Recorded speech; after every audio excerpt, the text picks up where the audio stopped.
Alors maintenant, on va passer à un exercice pour montrer qu'une fonction est injective.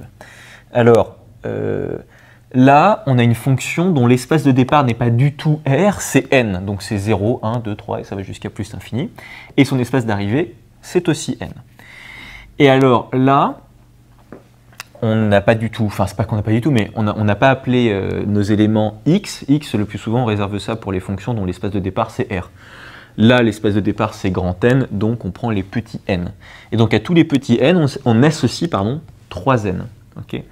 Et là, on veut montrer que f est injective. Alors, comment? Alors juste au passage, parce que parfois les élèves sont déconcertés par ça, parce qu'ils se disent tout d'un coup, genre, ah zut, moi je suis habitué à voir des R, des R+, machin, et tout d'un coup on met n.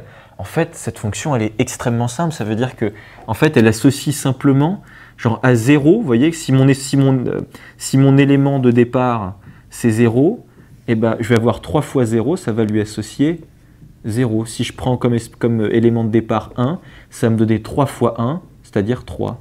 Si je prends 2, enfin mon élément de départ c'est 2, ça va lui associer 2 fois 3, 6, etc. Et vous avez juste ça. C'est une fonction-là, en fait, là vous pouvez vraiment raisonner sous forme de patate. C'est une fonction extrêmement simple, en fait. Bon, bref.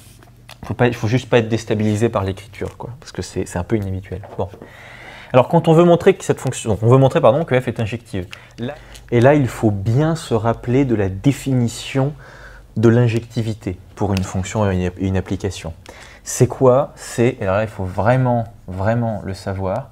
Pour tout couple, donc là, je vais prendre n1 et n2 de l'ensemble de départ. Donc là, ici, c'est n.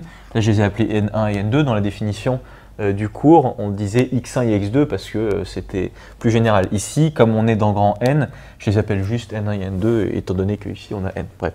Donc pour tout couple, c'est-à-dire peu importe le couple que je prends dans N, d'ailleurs je mets un carré, voilà, n carré, puisque n1 appartient à n et n2 appartient à n, les deux appartiennent à l'ensemble de départ, oula, voilà, il faut que donc, si vous avez ça, f de n1, pardon, est égal à f de n2, eh bien ça implique que n1 est égal à n2. Ça, c'est la définition même de l'injectivité, excusez-moi, de l'injectivité. Si ça n'est pas clair, allez voir le cours, parce que ça, on l'utilise. Je ne vais pas revenir dessus, sinon ça prendrait trop de temps. Donc là, ce qu'on fait, c'est qu'on va prendre soit N1 et N2, un couple quelconque. Je le prends quelconque et étant donné que je le prends quelconque, après on va pouvoir généraliser et on va pouvoir dire du coup pour tout N1 et N2, machin, c'est bon. Mais là, je prends un couple N1 et N2 quelconque dans l'espace de départ. Okay. Donc soit N1 et N2, un couple de machin, tel que, d'ailleurs c'est un couple, donc j'enlève le S, tel que f de N1 est égal à f de N2. Vous voyez, je vais partir de là et je veux, moi, arriver au fait que N1 est égal à N2. Donc là, je raisonne par implication. Ça implique que, alors f de N1, c'est quoi? C'est 3N1, je remplace simplement. 3N1 est égal à 3N2. Et là, je vais pouvoir tout simplement diviser des deux côtés par 3, et donc N1 est égal à N2. Je suis arrivé à ce que je voulais. Donc, et là vous pouvez généraliser, donc pour tout N1, N2 qui appartient à N carré, donc pour tout couple N1 et N2 de mon espace de départ, f de N1 est égal à f de N2 implique que N1 est égal à N2. Donc, f injective. Voilà, c'est comme ça qu'il faut faire. Très important de se souvenir de cette définition bien précise de l'injectivité pour une application. Si ça n'est pas clair, vraiment allez voir le cours. Voilà, j'ai essayé d'expliquer comme j'ai pu cette notion d'injectivité.